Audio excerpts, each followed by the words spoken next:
ॐ नमो अरिहन्ताणम् ॐ नमो सिद्धाणम् ॐ नमो आयर्याणम् ॐ नमो उवज्जायाणम् नमो लोये सवसाहुणम् एषो पञ्च नमोकारो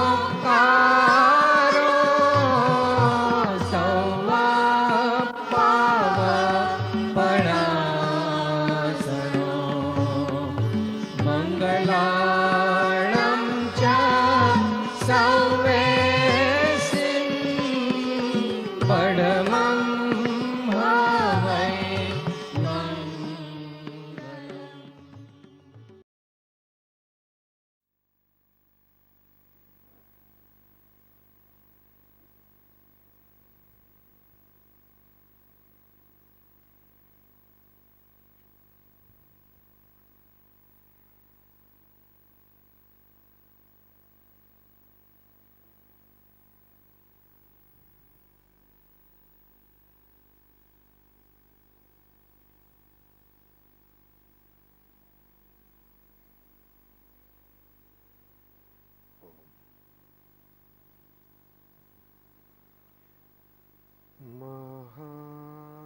महादेव्या कुक्षिरत्नं शब्दजे तविरात्मजम्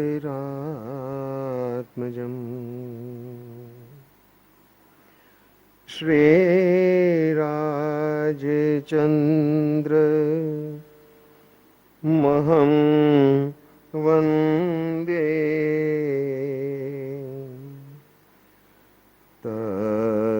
तत्त्वलोचन दायकं प्रभुतत्त्वलोचन दायकम् अर्हन्तो भगवन्त इन्द्रमहिता सिद्धाश्च सिद्धे स्थिता आचार्य जिनशासनो नतिकरा पूज्या उपाध्यायकां श्री सिद्धान्त सुपाठिका मुनिवरा रत्नत्रया राधका पञ्चैते परमेष्टिना प्रतिदिनं कुर्वन्तु वो मङ्गलं कुर्वन्तु वो मङ्गलम् केवल करुणामूर्ति छो दीनबन्धु दीननाथ पापी परमयनाथ छूं ग्रहो प्रभु जे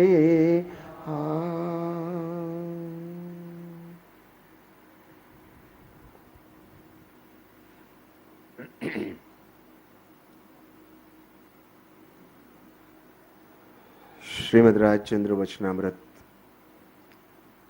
આધારિત શ્રી આત્મસ્થિતિ શાસ્ત્રના અવલંબનથી આત્માર્થીપણું પ્રગટ કરવાની, આત્માર્થીપણું પ્રાપ્ત કરવાની વિચારણા કરીએ છીએ તેમાં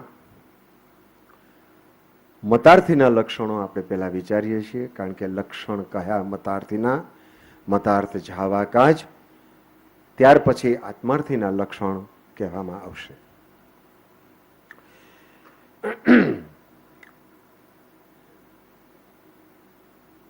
આ જીવનનું કર્તવ્ય સમજવા માટે ગઈકાલે પરમ કૃપાળુ દેવના 3 નાના પત્રો આપણે પહેલા થોડાક માત્ર વિચારણા કરી, વિશેષ વિસ્તાર નહોતો કર્યો, સામાન્ય વિસ્તાર વિચાર્યો.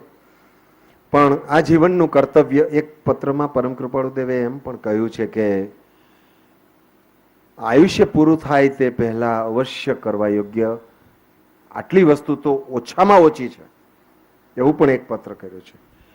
એટલે પરમ કૃપાળુ દેવે પણ પોતાની સમગ્ર આત્મચિંતનની યાત્રાની અંદરમાં એ વસ્તુ બરાબર એમને ધ્યાન છે કે આ દેહનું આયુષ્ય જેટલું હોય તેટલા આયુષ્યની અંદરમાં જ જે આ કઈ રમત રમવી છે એ પૂરી કરી લેવી છે. આવું એમને પણ એમના ચિંતન દરમિયાન આ વસ્તુ એમણે કરી છે. ચિંતનાત્મક પત્રો પણ ઘણા છે. 170માં પત્રમાં આત્મજ્ઞાનની પ્રાપ્તિનું ઉદ્ઘોષણા પણ એમણે કરી છે, અને એ પહેલાના પત્રો એ ઘણા જ ચિંતનાત્મક મનોમંથન રૂપ એમણે પોતે લખ્યા છે. જ્ઞાનની પરિપાક રૂપ આત્મસિદ્ધિ કે જેને શાસ્ત્ર તરીકે પોતે જ વર્ણવી છે, એવી આપણે ગઈકાલે થોડીક સમિંગ અપ થોડીક વાત કરી લીધી હતી, વિષય પ્રવેશની પણ વાત કરી હતી. આજે મતાત્રીના લક્ષણોની અંદરમાં પેલી 2 ગાથામાં થોડોક વિચાર કર્યો તો, જે જીન દેહ પ્રમાણને સમવસ્રણાદિ સિદ્ધિ, વર્ણન સમજે જીનનું રોકી રહે નિજ બુદ્ધિ. ગઈકાલે આપણે એમ પણ વાત કરી હતી કે આપણા જે દેવ, ગુરુ અને ધર્મ એ વિશે આપણા જે અભિપ્રાય છે, આપણી માન્યતા છે, આપણા કોન્સેપ્ટ છે, એ કેવા હોવા જોઈએ એ અહીંયા બહુ સ્પષ્ટ કર્યું છે.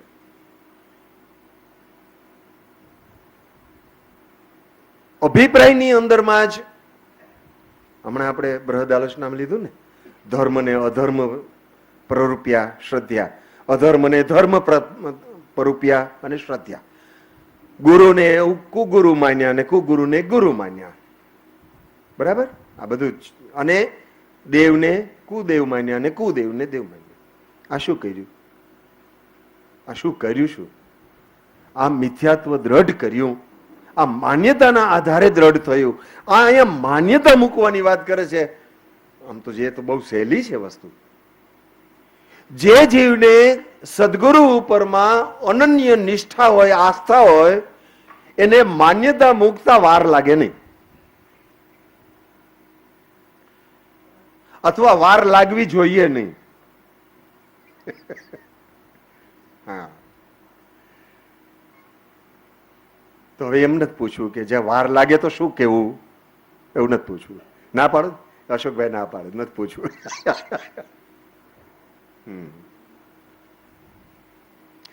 તો જે જીન દેહ પ્રમાણને સમવસ્રણાદિ સિદ્ધિ, અન્ય આમનાઈમાં કેવી રીતનું છે પ્રતિક્રમણનો વિચાર એ મને નથી ખબર. સ્થાનકવાસી સંપ્રદાયમાં નાના હતા ત્યારે જતા, ત્યારે ખામણાની અંદરમાં બધી જ વાતો લખતા કે એની અંદરમાં સમવસ્રણની રચના દેવો કરે છે, એને બધા ચામર ઢોળે છે, એને બધા ચાંદીના અને ઓલા અને બધા સ્તંભો છે અને વગેરે વગેરે કંઈક. આ અજ્ઞાની અને દુષ્ટ પરિણામી જીવની નજર ક્યાં છે એ અહીંયા બતાવી છે. જે જીન દેહનું પ્રમાણ કેટલું છે અને સમવસ્રણની રચનાઓ કેવી છે, અને એ રચનાની અંદરમાં જેમાં વધારે મમત્વ અને મોહ પડ્યા છે એવા સોના, ચાંદી, રૂપા અને બાહ્ય ઐશ્વર્યની અંદરમાં આ જીવ ખોવાઈ ગયો છે, ત્યાં આટલા બધા અઢળક અને અદ્ભુત દેવરચિત ઐશ્વર્યની અંદરમાં જે ઐશ્વર્યને જેને કંઈ લાગતું ભડકતું નથી, સામું જોતા નથી, એવા પરમ વિતરાગ તરફ એમની દ્રષ્ટિ નથી.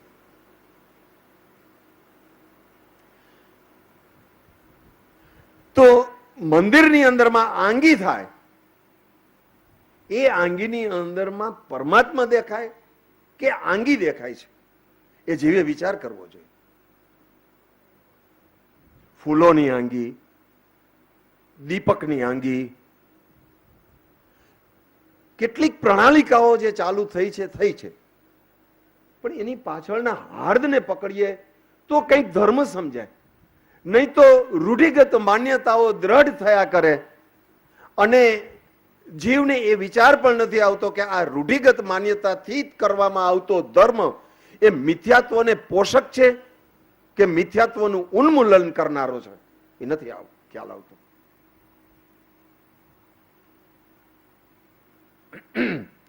પરમ કૃપાળુ દેવે એક જ કડીમાં લખ્યું છે કે પુષ્પ પાંખડી જ્યાં દુભાય, જીનવરની ત્યાં નહીં આજ્ઞાય.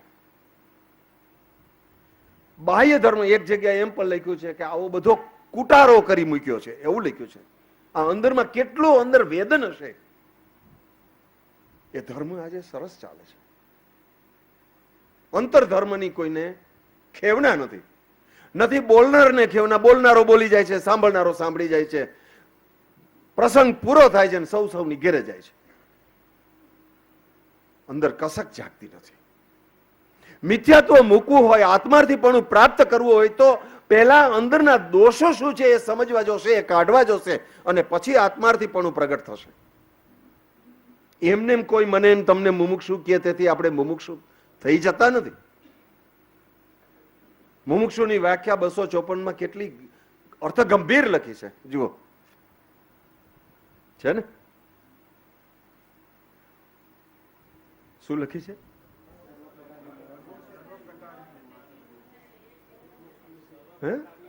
સર્વ પ્રકારની. મને એ સર્વ પ્રકાર આમ સમજાતો નથી. સર્વ પ્રકારની. પછી બે શબ્દને જોડ્યા છે, મોહ અને આસક્તિ. જીવ ક્યારેય એવો શાંતિથી બેસીને એવો વિચાર નથી કરતો કે મને કયા પદાર્થનો મોહ છે અને એ મોહની અંદરમાં મારી કેટલી આસક્તિ છે, અને એ આસક્તિને છોડવા માટે, એ આસક્તિથી છૂટવા માટે મારે કેવા પ્રયત્ન કરવા જરૂરી છે કે જેથી કરીને હું ખરેખર એક સાચો મુમુક્ષુ તો બનું.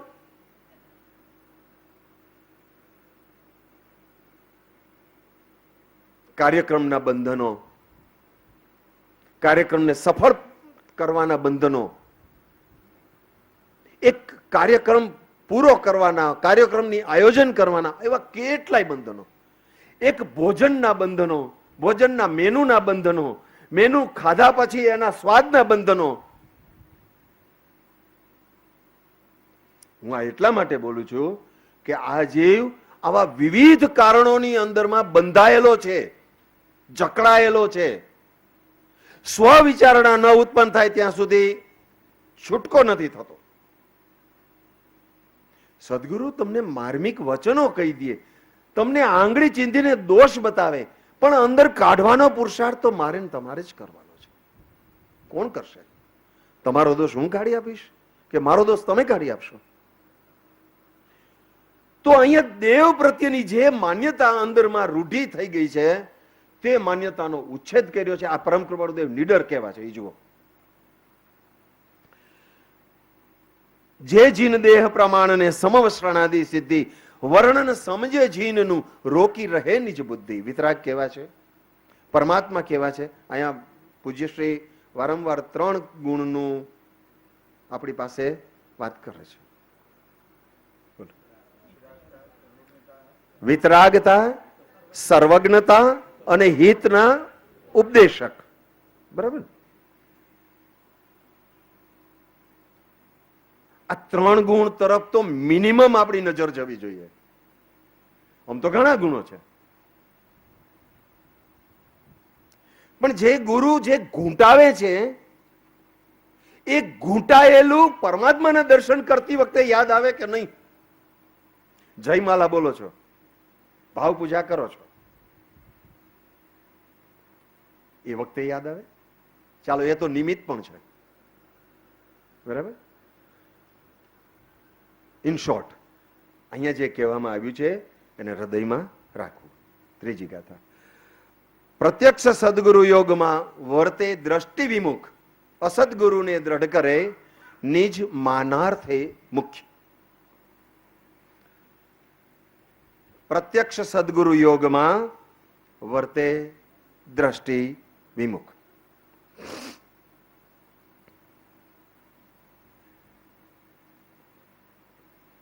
સદગુરુને બે વસ્તુ વિચારી લઈએ. સદગુરુને પોતે કેવી દ્રષ્ટિથી જોવે છે, એક. અને બીજું, સદગુરુની દ્રષ્ટિથી તું જોતા શીખો છો. આ બે વાત વિચાર લેવાય છે. જગતને જોવાની દ્રષ્ટિ જેવી સદગુરુની છે, એ દ્રષ્ટિથી તું જગતને જોતા, અભ્યાસ કરતા તૈયાર થાશ. પણ એ તો સેકન્ડ ક્રમમાં છે. પહેલો ક્રમ સદગુરુને તે કઈ દ્રષ્ટિથી જોયા છે એ મુખ્ય છે ને. જો તને સાચી ઓળખાણ થાય સદગુરુની, નિષ્પક્ષપાતે પરમાત્માની સાક્ષીએ અંતરાત્માને ક્યારેક પૂછજો કે સદગુરુને તમે કઈ દ્રષ્ટિથી જોવો છો. ટૂંકી વાત કરું તો સદગુરુની અંદરમાં હજી કોઈ પણ દોષ આપણી નજરમાં આવે છે? ગુરુ પૂર્ણિમા, ગુરુને અર્ઘ્ય આપીએ છીએ, અર્ઘ્યમ નિર્વપામિતિ સ્વાહા કરીએ છીએ. દેવગુરુ શાસ્ત્રની પૂજા પણ અહીંયા કરીએ છીએ અને એની અંદરમાં ઘણી ગાથાઓ એવી આવી છે. કરતા કરતા મેં તો બરાબર લક્ષ્ય દીધું છે એના ઉપરમાં.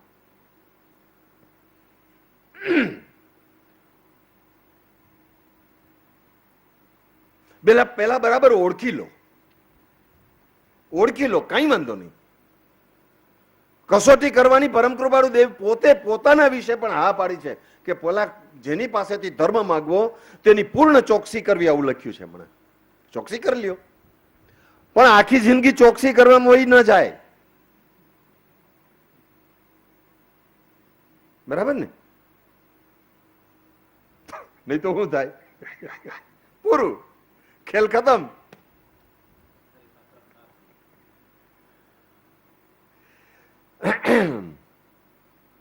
તો આવા પ્રત્યક્ષ સદગુરુ યોગમાં જ્યારે પ્રત્યક્ષ,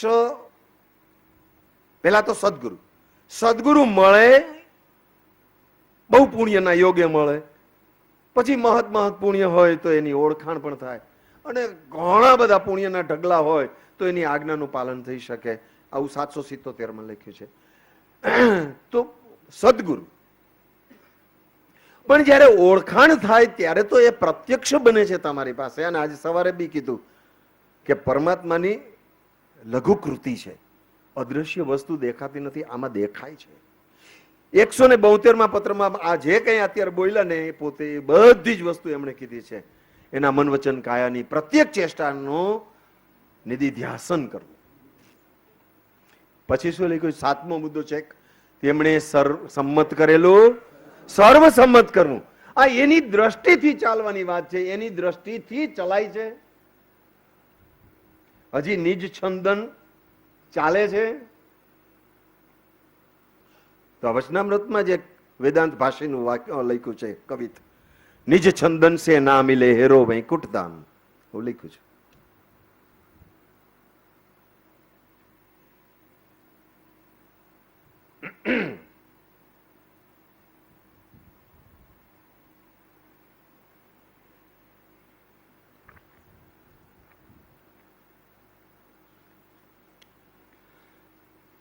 बिना नयन में छेली गाथा लखी है, पाया की ये बात है, पाया की मूलभूत बात है एम लखे છે. આત્મસિદ્ધિમાં પણ એ દોષનો ઉલ્લેખ કર્યો છે, 254માં પણ એ દોષનો ઉલ્લેખ કર્યો છે.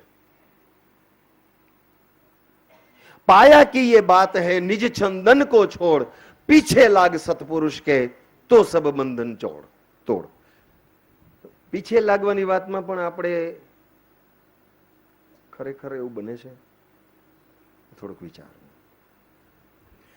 કંઈ પણ પૂછવા જતા અંદરમાં શું થાય છે એ ટૂંકમાં પોતાના ભાવનું નિરીક્ષણ પરીક્ષણ બિલકુલ છે જ નહીં એવું ઘણી વાર દેખાય. જે અહીંયા તો બધા આ તો એક સર્વસામાન્ય અભિપ્રાય મૂક્યો છો. હું અહીંયાના જ વાત નથી કરતો. અહીંયા તો ઓમે અભ્યાસુ છે અને સતત સાહેબજીની હાજરી પણ છે અને ટકોર પણ છે અને તેજીને ટકોરો બસ થાય છે. તો એમ વિચારવું કે પ્રત્યક્ષ સદગુરુના યોગ મળ્યા, ઓળખાણ થઈ તો એની દ્રષ્ટિથી વિમુખ વર્તન ચાલે છે કે એની દ્રષ્ટિ અનુસાર વર્તન ચાલે છે?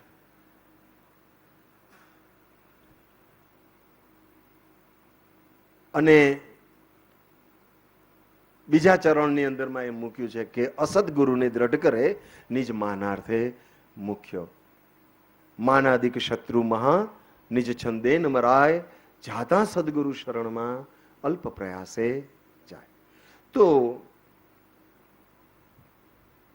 ખ્યાલ આવે કે આ સદગુરુ છે, આ ઊંચી કક્ષાના છે, પણ માનનો ભૂખ્યો હોવો આ જીવ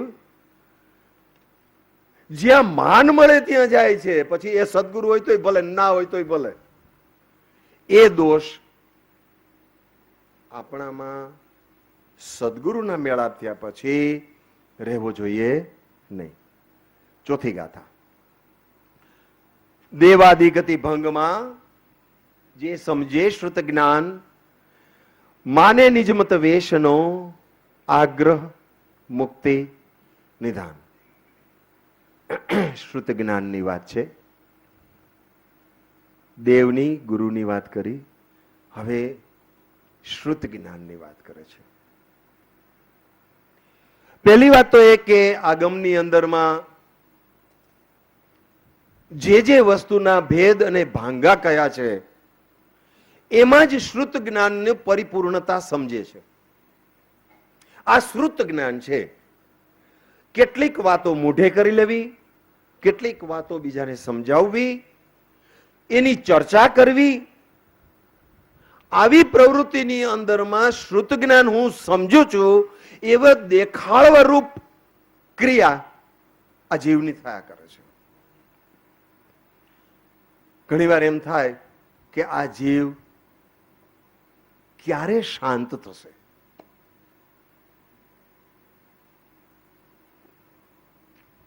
જે બહુ મહત્વનો ગુણ છે, આ જીવ ક્યારે શાંત થશે?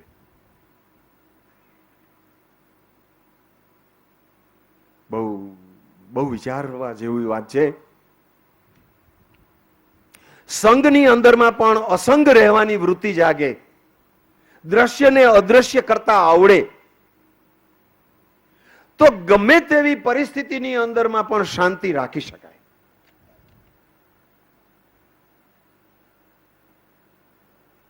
જીવને વિકલ્પ એ એક મોટી અશાંતિ છે અને વિકલ્પ જે છે એ બહિર્મુખ દ્રષ્ટિ પણ સૂચવે છે અને એના કારણની અંદરમાં કર્તૃત્વ ભાવ, મોહ ભાવ આ બધું પડ્યું છે. પોતાના અભિપ્રાય પ્રત્યેનો રાગ ભાવ એ વિકલ્પ થવાનું મુખ્ય કારણ છે. હું કહું છું, અચ્છા એટલું જ નહીં, પણ હું કહું છું એ સાચું છે તો તમે કેમ ના કરો?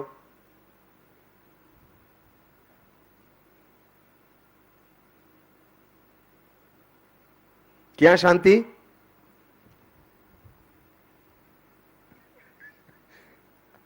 આગળ પરમ કૃપાળુ દેવે 786 ના પત્રમાં આવું લખ્યું પણ છે કે જે શ્રુતથી અસંગતા ઉલ્લસે તે શ્રુતનો પરિચય કર્તવ્ય છે. સમૂહમાં રહીએ છીએ, અને ડાયા કહેવડાવવાની વૃત્તિ છે એટલે આપણે ડાયા અહીંયા રહીએ છીએ. આપણે ઘરમાં કેવા છીએ એ નક્કી કરવું. અહીંયા તો કેટલું ખરાબ લાગે, આપણે સદગુરુની સામે જેમ તેમ બીજાની સાથે બોલીએ અને ખબર પડી જાય અને પડીએ જાય છે, તો હવે શું કરવું?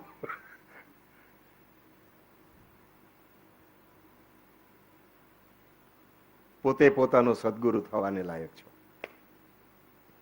ત્યારે કામ બનવા મળશે અને ત્યારે સદગુરુનું કામ પણ સરળ થશે.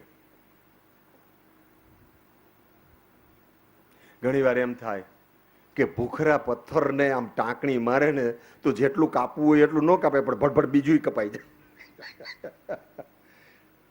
આપણે હમણાં ગાયું એમાં છે, હું મૃગશૈલ્યો થઈ રહ્યો. હે, બરાબર ને? હો આજે હો રહ્યો, જ્ઞાન રસ નહીં ભીંજ છે. હું તો એમ કહું કે જે જે સાધન થાય, જે જે સત્સંગ થાય, જે જે ભક્તિ થાય, એમાં આવતી વસ્તુઓ સીધી પોતાને જે જીવ જે દિવસથી એપ્લાય કરશે તે દિવસથી એની ગાડી પાટે ચડશે. કે મારું આવું તો નથી ને, આવું થવું જોઈએ. માને નિજમત વેશનો આગ્રહ મુક્તિ નિદાન. પોતાની અર્થ કરવાની જે રીત, જે માન્યતા, તે સાચી, બીજી બરાબર નહીં, એવી અમધ્યસ્થ દશા શ્રુતની બાબતમાં આ જીવ કરી બેસે છે.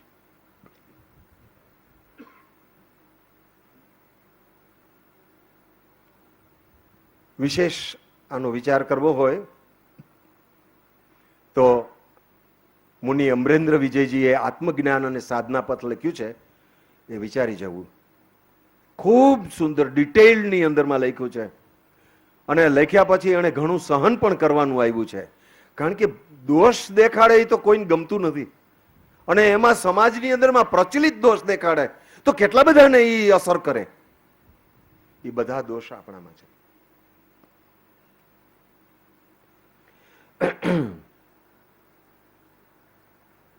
લહ્યું સ્વરૂપ ને વૃત્તિનું ગ્રહ્યું વ્રત અભિમાન, ગ્રહે નહીં પરમાર્થને લેવા લૌકિક માન. બહુ મુખ્ય ગાથા છે આ ગાથા. સાધનાની છેવટની ઘડી સુધી આ સાથે રહે છે. લહ્યું સ્વરૂપ ને વૃત્તિનું, આપણી વૃત્તિની અંદરમાં, આપણા મનોભાવની અંદરમાં કેવા કેવા ભાવો ઉઠે છે કે જે ભાવનું પરિણામ કર્મબંધમાં પરિણમે છે. બંને પ્રકારના, શુભ હોય કે અશુભ હોય, પુણ્ય બંધ હોય કે પાપ બંધ હોય. એમણે લખ્યું છે કે મુમુક્ષુનું ચિત્ત જે છે ને એ જ એનું કુરુક્ષેત્ર છે, એ જ એની લડાઈનું મેદાન છે. આવું લખે છે. મારું તમારું ચિત્ત જે છે ને એ જ સાધનાની ભૂમિ છે. અંદરમાં ઉઠતા ભાવો, મોક્ષ પદની આત્મસિદ્ધિમાં જે વર્ણન કર્યું એમાં મોક્ષની વ્યાખ્યા, મોક્ષની 3 ગાથા આપી સમાધાનમાં. હે, એના પહેલાની કર્મ શુભાશુભ ભાવ, વિત્યો કાળ અનંત, તે અનંત કાળથી શુભ અને અશુભ ભાવની જ વૃત્તિ. અને અનંત કાળમાં જ્યારે જ્યારે મોકો મળ્યો ત્યારે ધર્મ કર્યો છે, ત્યારે ત્યારે સદગુરુ મળ્યા છે, ત્યારે ત્યારે હું સાચો છું એવા જ ભાવ કર્યા છે. અને એવા પણ ભાવ કર્યા છે કે હું સાચો છું છતાં આ લોકો કોઈ માનતા નથી મારું. તારું માને કે ન માને, આ જગતની અંદરમાં એવું બનતું નથી. એનો તું પહેલા સ્વીકાર કરી લે ને. ઓમ તો દરેક જીવ સ્વતંત્ર છે, તો એ આપણું માનવા જ જોઈએ એમ કેમ થઈ શકે? આ બધી જ વાતો જ્યાં સુધી શાંત ચિત્તે તેના વિચાર વિવેકપૂર્વક શાંત ભાવે જો કર્યા તો સર્વ આત્મિક જ્ઞાનના સિદ્ધાંત તત્વ અનુભવ્યા. પણ એ નથી થતું. શાંતિ ક્યાં નથી? મુંબઈમાં શાંતિ, નિવૃત્તિ ક્ષેત્રમાં તો શાંતિ રાખો. અંદરમાં 2 કલાક નિરાંતે બેસો તો ખરા. કોઈ પ્રવૃત્તિ ના કરો. અંતરના ઉઠતા ભાવો જ માત્ર જુઓ. નિત્યક્રમ કરવાનો હોય તો સવારે કરી લ્યો. પણ એવો કોક સમય કાઢો કે માત્ર અંદરનું નિરીક્ષણ થાય. વૃત્તિ જ્યાં સુધી શુભાશુભ ભાવમાંથી નીકળી અને સાક્ષી ભાવની અંદરમાં નહીં આવે ત્યાં સુધી આ બધી જ વિટંબણા રહેવાની છે.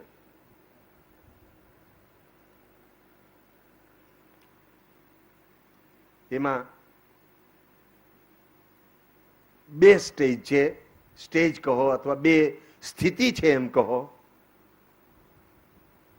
એક, બાહ્ય પદાર્થના સંપર્કમાં આવતા આ જીવને બાહ્ય પદાર્થના સંપર્કમાં આવતા આ જીવને શુભાશુભ ભાવ ન થાય, વિકલ્પ ન થાય અને માત્ર દ્રષ્ટા રહીએ. આ એક સ્થિતિ છે. અને બીજી સ્થિતિ, આ પહેલી સ્થિતિમાં સાક્ષી ક્યાં?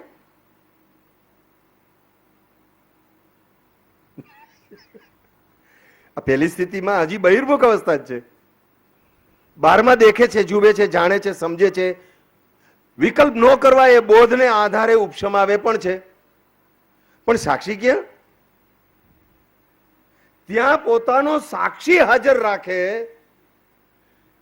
કે હું તો જોવા જાણવા વાળો અલગ ચેતન દ્રવ્ય છું, માત્ર જુદો છું. બોલો, આમાં કંઈક લખ્યું છે સરસ મજાનું. 800 પાના નંબર, પત્રાંક 850.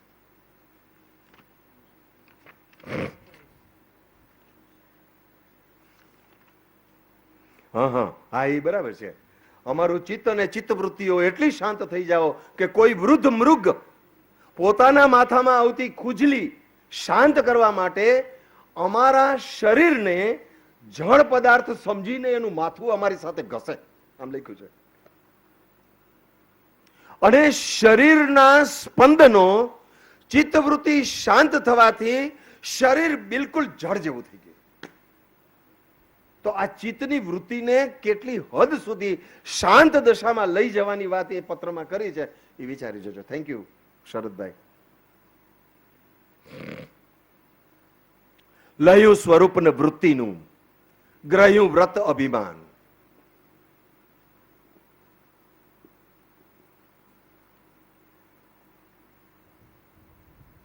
આજે મારે ઉપવાસ છે.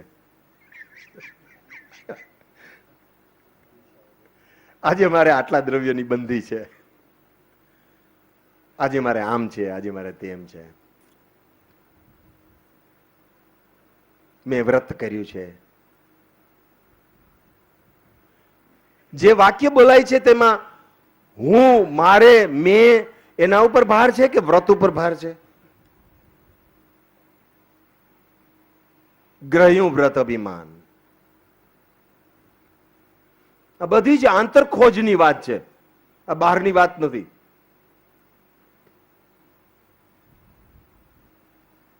માહી પડ્યા તે માં સુખ માણે. અંદરનું જો સાફ થાય તો અંદરનો અલૌકિક આનંદ પ્રગટે. પણ ક્યાં? સવારે થોડીક વાત કરી કે અંદર ભગવાનને આવું છે, ગુરુને આવવું છે, પણ અંદરમાં તો એવા કચરા ભર્યા છે કે ન તો જો તમને ખબર પડે કે આમાં કચરો છે તો તમે આમંત્રણ પણ ના આપી શકો. કચરામાં બેહાડાય.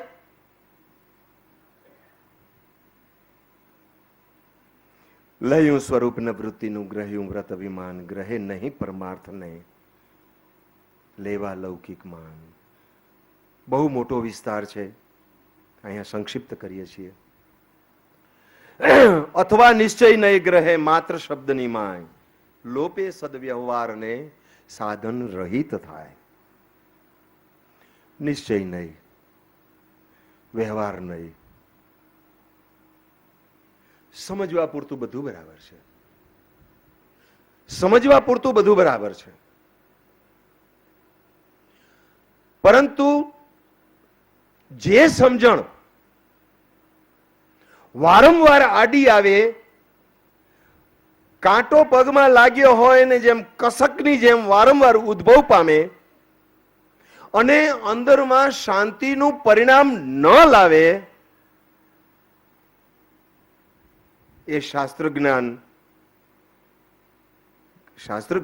ખોટું નથી, પણ તને એ સ્વીકારવાની તારી પાસે કોઈ કળા નથી. That is the right thing. શાસ્ત્ર જ્ઞાનને સ્વીકારવાની એક કળા જોઈએ. વસ્તુ સ્વરૂપને જેમ છે તેમ શાસ્ત્ર જ્ઞાન શાસ્ત્ર દ્વારા મળતું નથી. તેમ કહેનાર એવા પરમાત્મા કે ગણધર આદિ આચાર્યો કે મહાન આચાર્યોના અંતર આશય પકડી શકાતા નથી. પણ આપણાથી જે આગળ હોય, આપણને એ આશય જે સમજાવતા હોય, અને સામાન્ય રીતે એ સમજાવવામાં પણ નિશ્ચય વ્યવહારની બંને દ્રષ્ટિ મૂકી અને આ સ્થાને આમ કહેવાનો આશય છે, આવી વાત જે કરતા હોય અને એનું પરિણામ અંતરમાં શાંતિ આવે એવું હોય તો નિશ્ચય નહીં કે વ્યવહાર નહીં સાચો છે, અન્યથા નહીં એ ભંગઝાડ છે. આવું પોતે જ લખ્યું છે.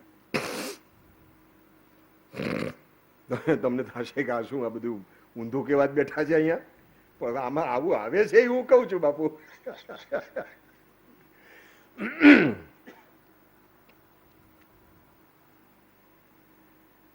શરૂઆતમાં જ કહી દીધું, કોઈ ક્રિયા જળ થઈ રહ્યા શુષ્ક જ્ઞાનમાં કોઈ, માને માર્ગ મોક્ષનો કરુણા ઉપજે જોઈ, બાહ્ય ક્રિયામાં રાચતા અંતર ભેદ ન કાંઈ, જ્ઞાન માર્ગ નિષેધતા તેહ ક્રિયા જળ આય, બંધ મોક્ષ છે કલ્પના ભાખે વાણીમાં, કઈ છે જ નહીં, બંધ નથી મોક્ષ નથી.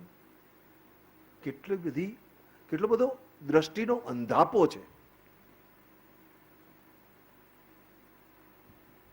થોડુંક વિચારવું, શાંતિથી વિચારવું.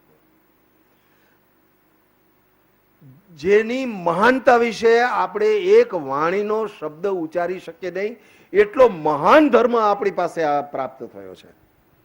અને એવા મહાન, ગઈકાલે પૂજ્યશ્રીએ કૃપાળુદેવ વિશે કેવા સુંદર વાક્યો બોલ્યા. માર્ગ સાચા મિલ ગયાની શરૂઆતમાં યોગ પ્રધાનની સાથે સાથે કેટલા આધ્યાત્મિક કવિ, પછી એમાં એક વિશેષણ કંઈક મૂક્યું હતું, ભૂલી ગયો અત્યારે. એમના હૃદયમાં કેવો સુંદર ભાવ છે, બોલો.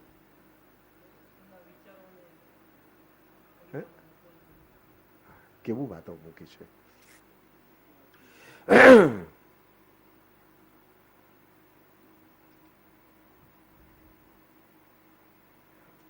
એક વસ્તુ આ ગાથાના અનુસંધાનમાં જરાક વિચારી લઈએ કે વ્યવહારની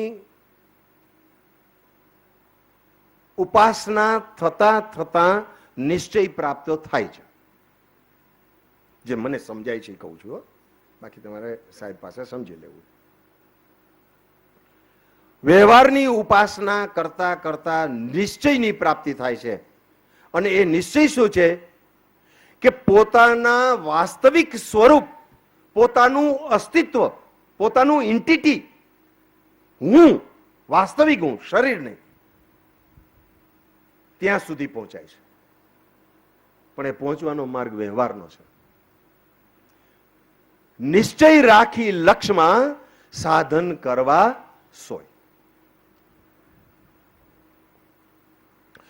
જ્ઞાન દશા પામે નહીં, સાધન દશા ન કાંઈ, પામે તેનો સંગ જે તે બુડે ભાવમાં. એલર્ટ કર્યા છે આપણને, સાવધાન કર્યા છે આપણને. અધ્યાત્મ માર્ગની અંદરમાં પ્રવેશતાની સાથે જીવને એક મૂંઝવણ નથી, અનેક મૂંઝવણો છે. એક નથી. એક હોય તો કદાચ સોલ્યુશન થઈ જાય તો પતી જાય, પણ એક મૂંઝવણ નથી, અનેક મૂંઝવણો છે. અને અનેક બાબતમાં મન દ્વિધામાં રહ્યા કરે છે.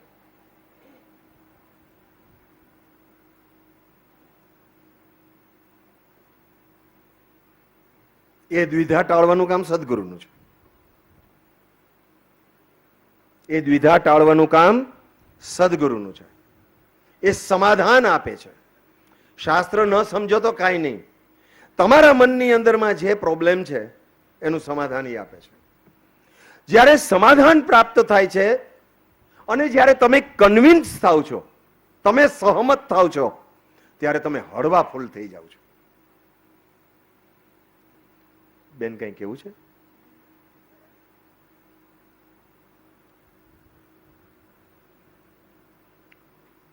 ત્યારે તમે હળવા ફૂલ થઈ જાઓ છો. ત્યાં સુધી અદ્રશ્ય એવો ભાર મનમાં રહ્યા કરે છે.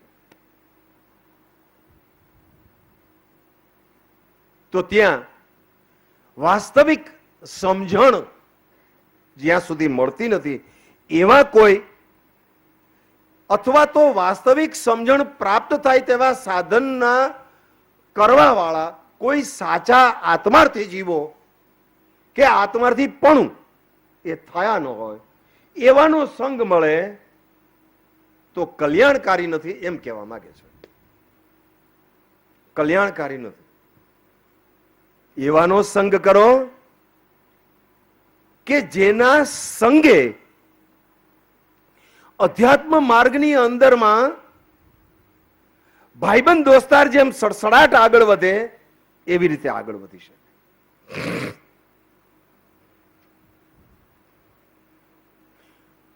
જ્ઞાન દશા હોય નહીં અને સાધનના કોઈ ઠેકાણા ના હોય, એવા નહીં સાથે સંગ, ઉઠક બેઠક, એના વચનોની આપલે, એની સમજણને સાંભળવાની, સ્વીકારવાની એ કોઈક પ્રકારની વૃત્તિ બને.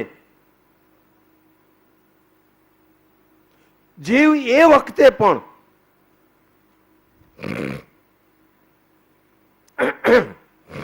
કોઈ પૂર્વ પુણ્યની કે પાપની, એમ તો પછી આ ગાથામાં પાપની, કોઈ પૂર્વ કર્મના ઉદયને અનુસાર કોઈ જીવ મળે અને પૂર્વના ઋણાનુબંધને હિસાબે એ જીવ આપણને ગમતો બી થાય, પણ એમાં જ્ઞાન દશા ના હોય કે એની સાધન દશામાં ખામી હોય, પણ જીવ આપણને ગમે છે. હવે શું કરવું? આપણને એનો સંગ ગમે છે અને આવું ઘણી વાર બને છે. એમાં પણ થોડુંક માન આપણું પોષાતું હોય, આપણે નાનકડું એક પદ નાનું ગાયું હોય, બહુ સરસ ગાયું હોય, તો એની સાથેનો આપણો વ્યવહાર બહુ સુંદર થવા માંડે ધીરે ધીરે. એવા પ્રસંગે જીવે અધ્યાત્મ માર્ગની અંદરમાં પોતાની પ્રગતિનો ગ્રાફ વિચારવો કે ખરેખર મારામાં કઈ ફેર દેખાય છે.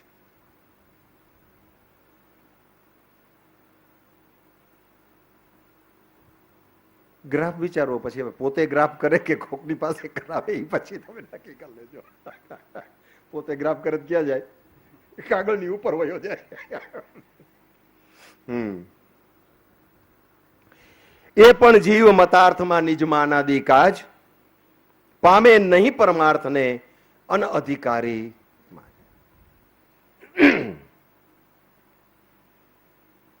મતાર્થ શબ્દ મૂક્યો છે. બીજા અર્થમાં સ્વચ્છંદ છે. અને આને સદગુરુના ચરણમાં અર્પણ ન કરે ત્યાં સુધી આ રોગ એમને રહે છે.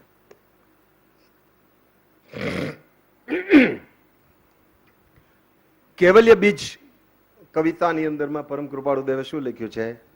તનસે, મનસે, ધનસે અને પછી સબસે. એ જે સબસે છે ને એ આ મતાર્થ છે.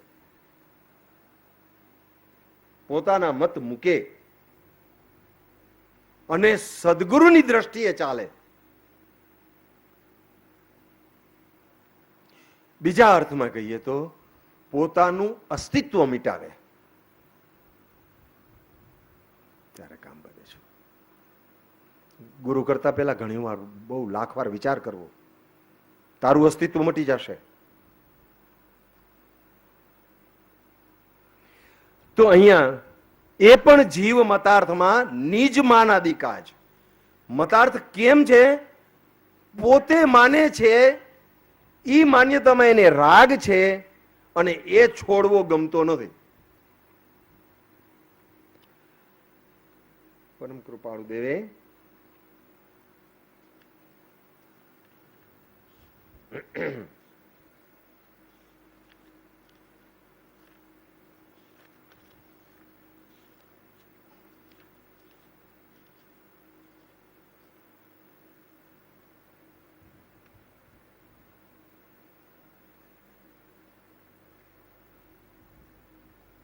એમને એમ કહી દઉં તમને કે જે મતભેદ આભ્યંતર પરિણામ અવલોકનમાં છે, જે મતભેદથી આ જીવ ગ્રહાયો છે તે જ તેને મુખ્ય બંધન છે.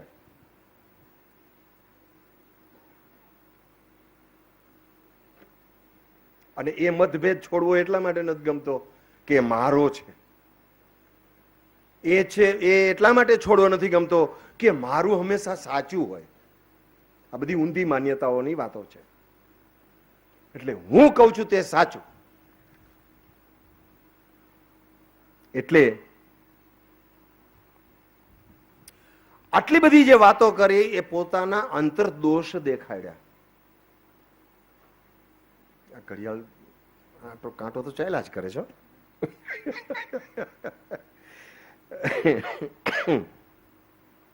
અનઅધિકારીમાં જ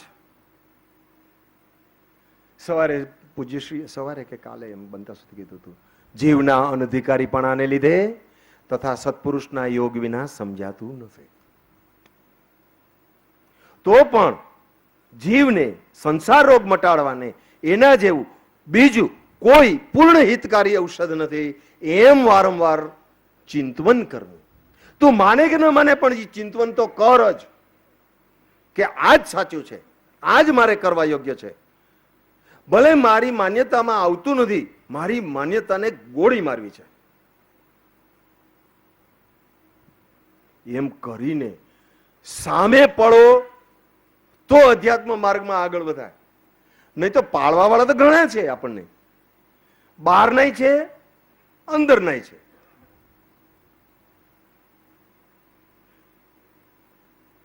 કુટુંબ પ્રતિબંધ છે ને, કુટુંબ પ્રતિબંધ છે ને, બહારના પણ છે, અંદરના પણ છે.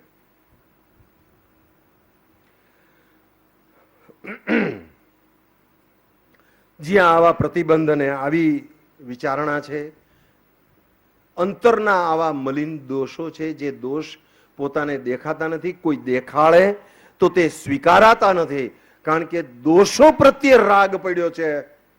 દોષો પ્રત્યે જે દિવસે દોષ પ્રગટ થશે તે દિવસે દોષ જશે.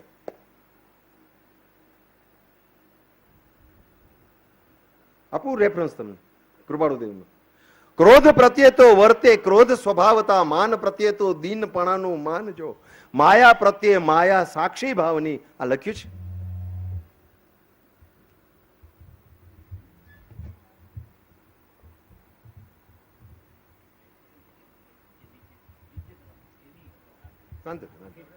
થઈ ગયું.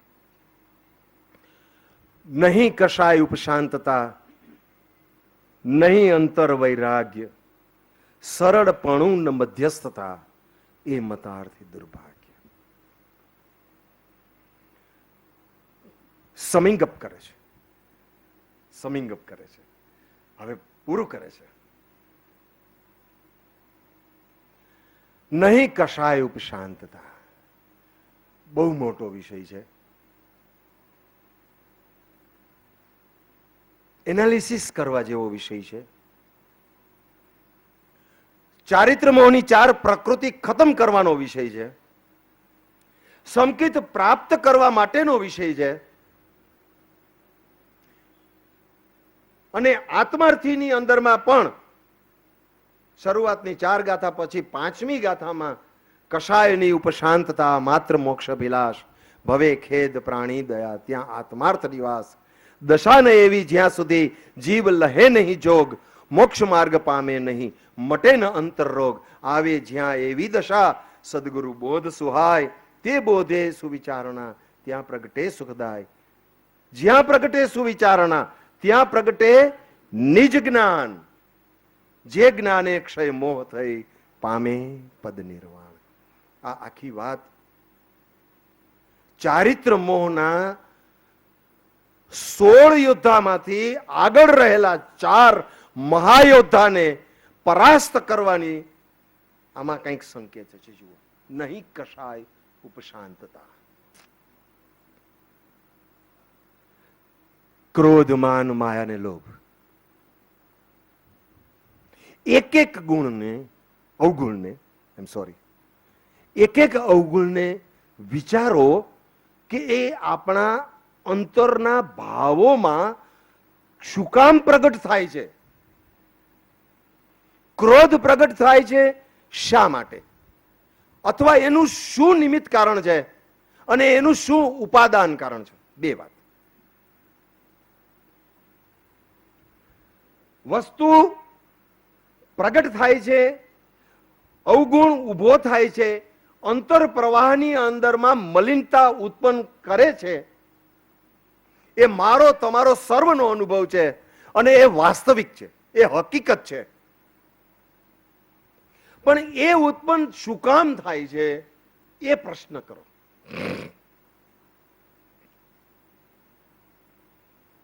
રમણ મહર્ષિની થિયરી થોડીક લાગુ પડો. પ્રશ્ન કરો જાતને કે આ ક્રોધ ઉત્પન્ન થયો, બોધનો આધાર લઈને ઉપશમાવી દીધો, ચાલો. પછી થોડી વાર પછી કે બધાથી થોડાક દૂર વયા જાઓ, દૂર જઈને શાંતિથી બેસો અને બનેલા બનાવનું ચલચિત્ર પ્રોજેક્શન ફરીથી ઊભું કરો. એ ચલચિત્ર ઊભું જ્યારે કરો ત્યારે તમને નિમિત્ત કારણ શું મળે છે એનો તમે વિચાર કરો અને એ નિમિત્તને આધીન થવામાં ઉપાદાન કારણ આપણું શું છે એનો વિચાર કરો.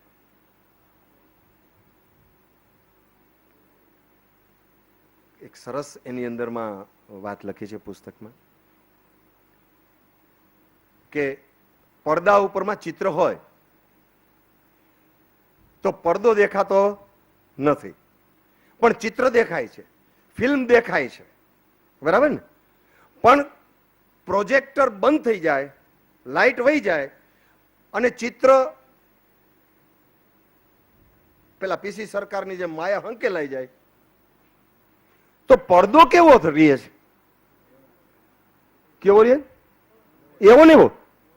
લે, એના ઉપર ચિત્ર અંકાયું હતું ને, આ પડદાની ઉપરમાં જાત જાતના ચિત્રો પ્રોજેક્ટ થાય છે. એ ચિત્રને વિલીન કરતા આવડે અને અંદરના ચોખ્ખા પડદાને જોતા આવડે એ આપણી સાધના છે.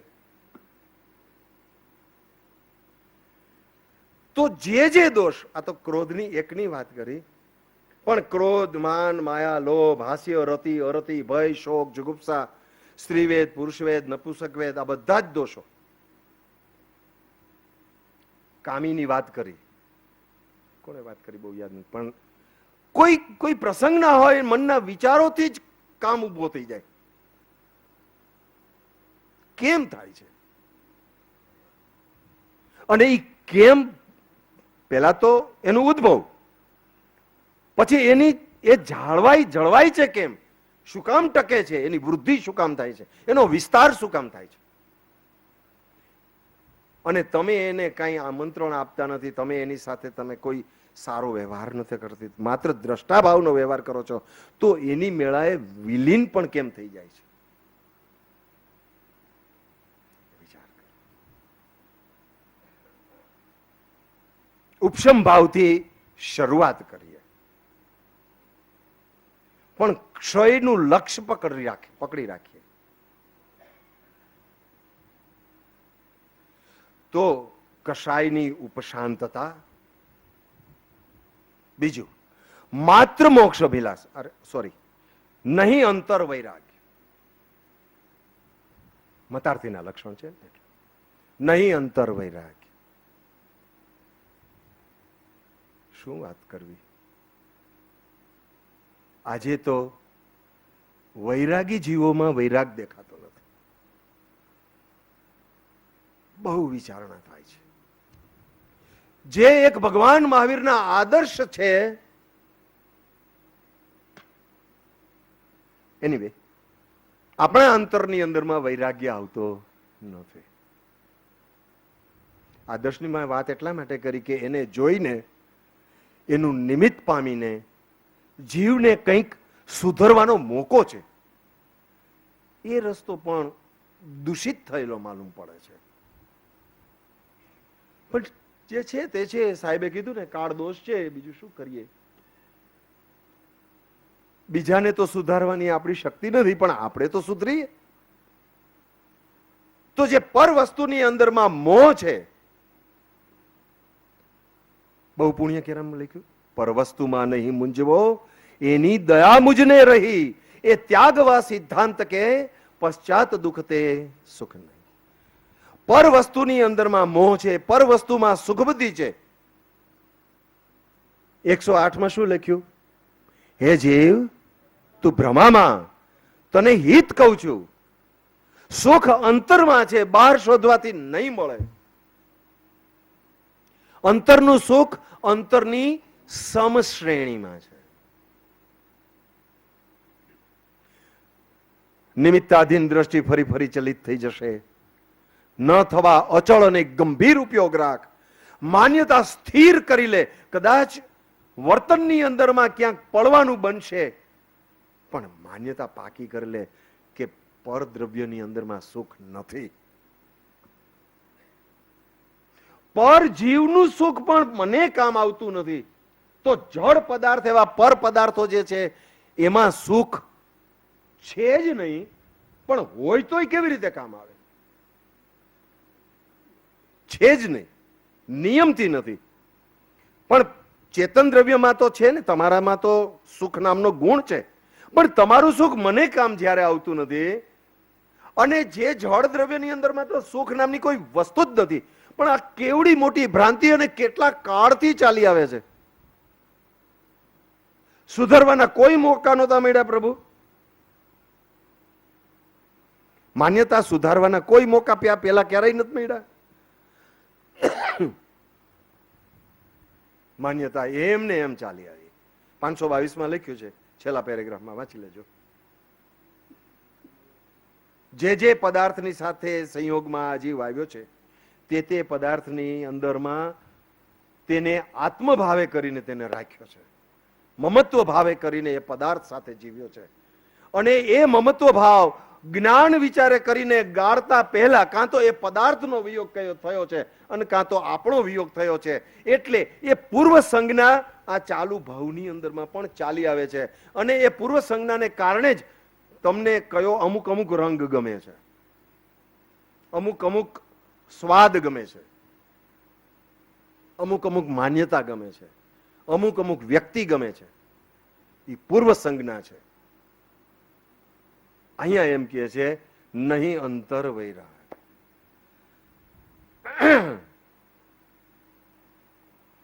સરળપણું ન મધ્યસ્થતા, નથી સરળતા. પોતે સારો દેખાવા માટે, મૂળભૂત રીતે પોતે સારો છે એમ દેખાડવા માટે અંતરમાં કોઈ વિશે ગમે તેવા ભાવ હોય તે વાણીમાં લાવતો નથી.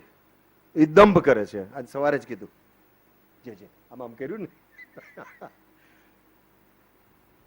સરળતા નથી. અંદરમાં જેવો ભાવ છે તેવો વાણીમાં આવતો નથી. વાણીમાં છે એવું વર્તનમાં આવતું નથી. ત્રણેયની એક રૂપ સ્થિતિ જ્યારે થાય, અને વિશેષ સરળતાની વાત પોતાનો મત અયથાર્થ લાગતા છોડી દેતા 1 સેકન્ડ ન થાય. એ જીવ સરળ છે.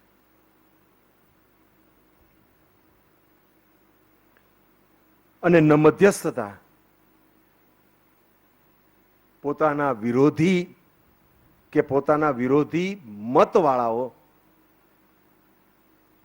એના મતને સાંભળીને એના નિમિત્તને પામીને આ જીવ અંદરમાં કેટલો વિવળ થાય. તમે તમારે દોસ્તારી રાખવી તો રાખો, પણ અમારા ગુરુ વિશે તમારે કઈ બોલવું નહીં.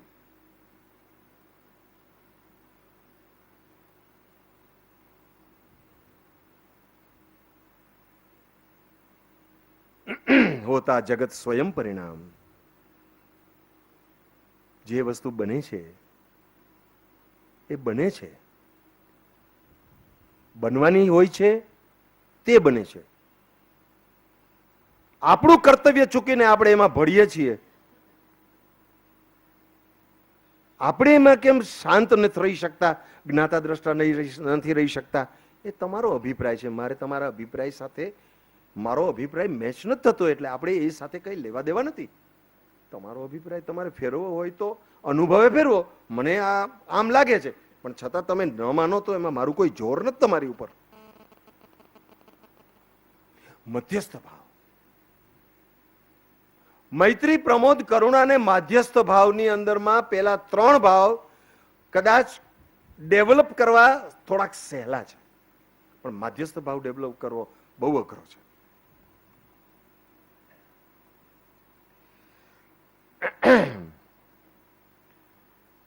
જેનામાં આવી ચિત્તની વૃત્તિઓ અને મનોભાવો હોય તે બધા મતાર્થીના ખાનામાં જાય છે. અને મતાર્થી આત્માર્થી બની શકતો નથી, આત્માર્થી મુમુક્ષુ બની શકતો નથી, મુમુક્ષુ સાધક બની શકતો નથી, આત્મદર્શન થતું નથી, સાચો માર્ગ મળતો નથી, અને ભવભ્રમણના ફેરા ચાલુ રહે છે. લક્ષણ કહ્યા મતાર્થીના, મતાર્થ જાવા કાજ. હવે કહું આત્માર્થીના, આત્મ અર્થ સુખ સહાજ. હવે કઈ મને કઈ કહેવા દે એમ નથી, મને ખબર છે. શરદભાઈના હાથમાં તંત્ર છે.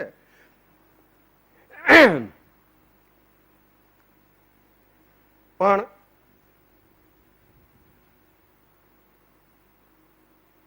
એક સામાન્ય 5 મિનિટ લઉં છું પ્લીઝ. પરંતુ આત્માર્થી ના લક્ષણો કહેવામાં પરમ કૃપાળુ દેવે દેવને બાકાત કર્યા છે અને ધર્મને બાકાત કર્યો છે, એક સદગુરુને રાખ્યા છે. એ એટલા માટે રાખ્યા છે કે સદગુરુની અંદરમાં દેવ અને ધર્મ બંને સમાવિષ્ટ થાય છે. આત્મજ્ઞાન ત્યાં મુનિ પડું તે સાચા ગુરુ હોય, બાકી કુળગુરુ કલ્પના આત્માર્થી નહીં જોય. પ્રત્યક્ષ સદગુરુ પ્રાપ્તિનો ગણે પરમ ઉપકાર, ત્રણેય યોગ એકત્વથી વર્તે આજ્ઞા ધાર. એક હોય 3 કાળમાં પરમાર્થનો પંથ, પ્રેરે જે પરમાર્થને તે વ્યવહાર સંબંધ. એમ વિચારી અંતરે આ 4 ગાથામાં અંતરમાં જાળવી રાખેલા આપણા મત અને કોન્સેપ્ટ એને ક્લિયર કરવાની અહીંયા પણ વાત કરી છે. અને એ ક્લિયર કર્યા પછી પુરુષાર્થ બતાવ્યો છે, એ પહેલા નથી બતાવ્યો. શું કામ આ કસાયની ઉપશાંતતા પછી લીધી છે, 4 ગાથા પછી લીધી છે. એમ વિચારી અંતરે શોધે સદગુરુ યોગ, 4થી ગાથા છે. પણ ઈ પહેલાની 3 ગાથા ક્લિયર થઈ? ના પાડોમાં આવે. હા, કદાચ ન થયું હોય તો કરી લેવી, એમાં શું છે.